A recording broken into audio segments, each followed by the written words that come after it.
In this video, I'm going to show you how you can get creative with your windows.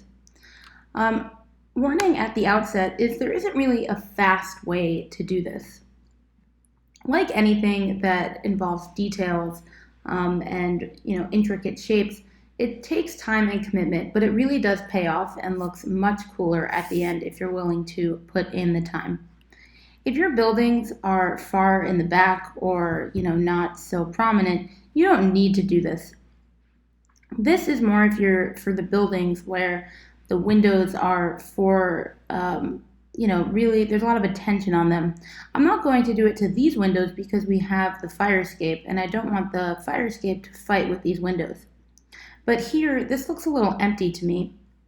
And when we turn on the original picture, we see that these windows here have a lot more detail than what I drew over here. There are windows. These over here have window sills, and some of them have curtains. Some of them the curtains are closed. There's a lot of variety here. So I want to do that, and I'm going to show you how. The first step is to get to the window layer. We don't need to completely undo what we've done. We can build off of this shape. So let's start by adding a new layer. And I'm going to make these windows a selection by hitting Command, holding it down, and then selecting, I hit the wrong thing, and then selecting the thumbnail of that. Okay. For the details of this, I'm not going to bother with any of these because we can't see them anyway, and that would be a waste of effort. Instead, I'm going to focus in on the windows we can see.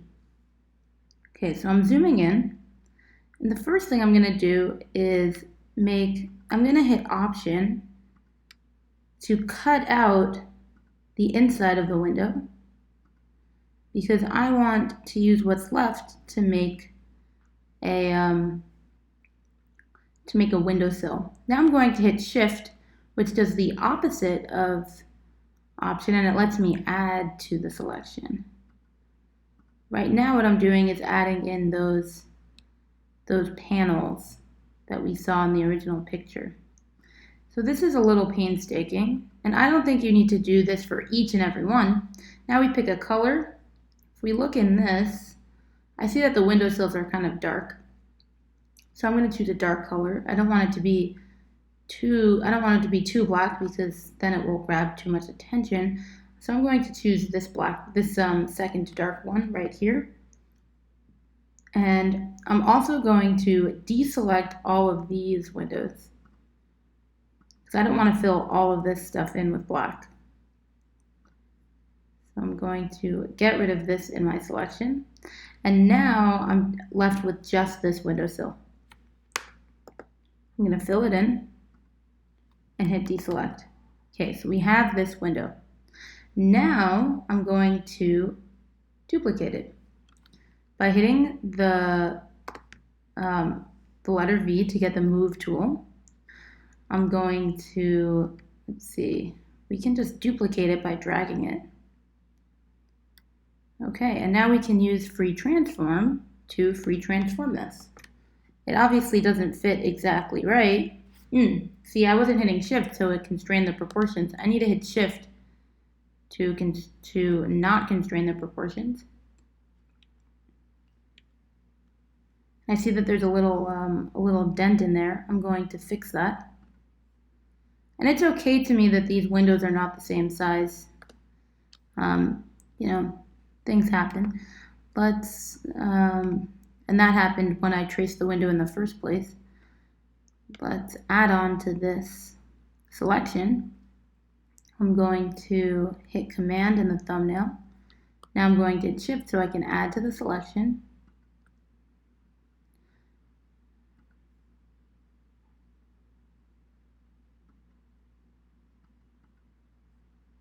Now I'm going to fill it in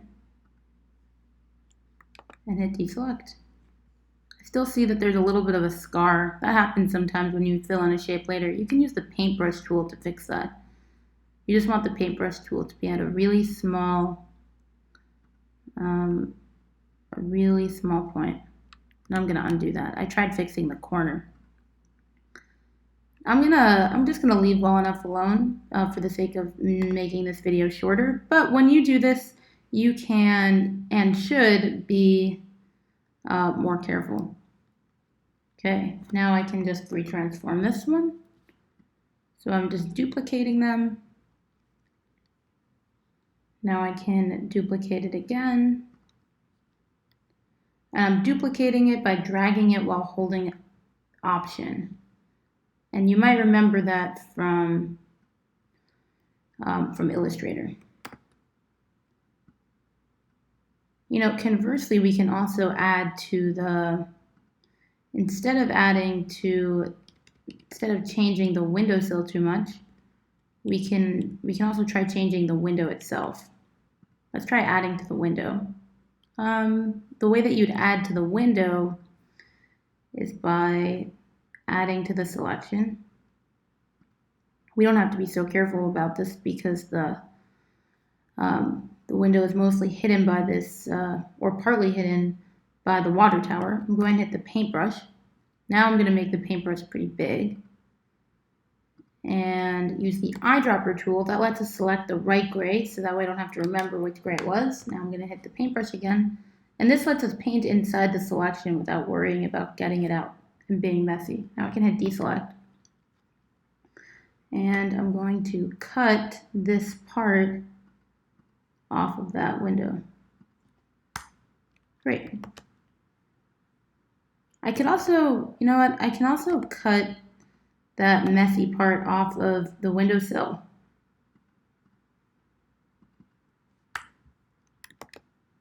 That's a little better.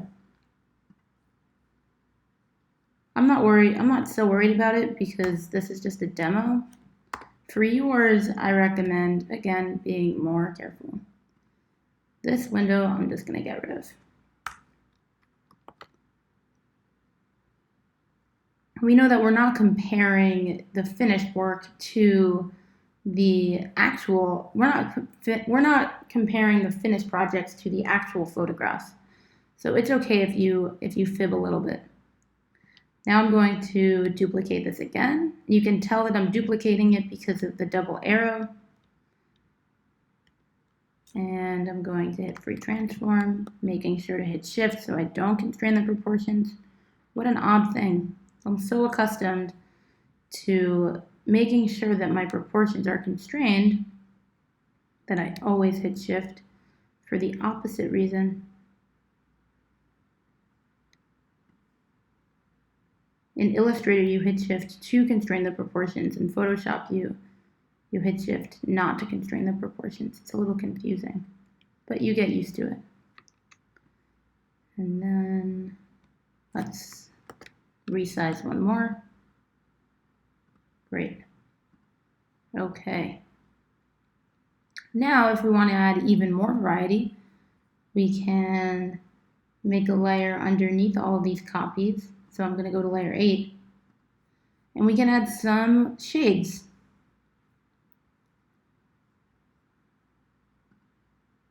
Let's say this guy has window shades on the side. I'm going to hit shift so I can make a second selection.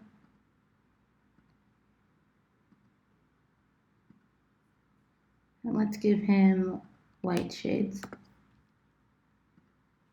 That's not, we don't want it to be the exact same color as the building, so let's make it different.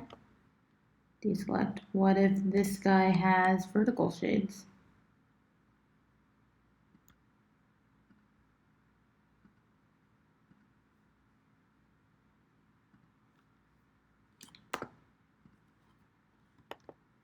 Well, we'd probably want that to be a different color since it's now blending in with this water tower. And each apartment has different people in them, so you can really go crazy. What if this guy's lights are off and no one's home? I don't want to use black. Let's use this dark gray. What if this guy has a planter?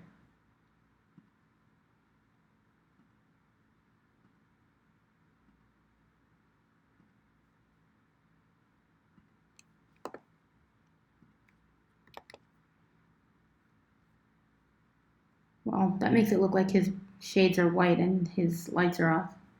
To make a planter, we'd probably want to make the shape on top of the windowsill. So I think planters usually sit outside.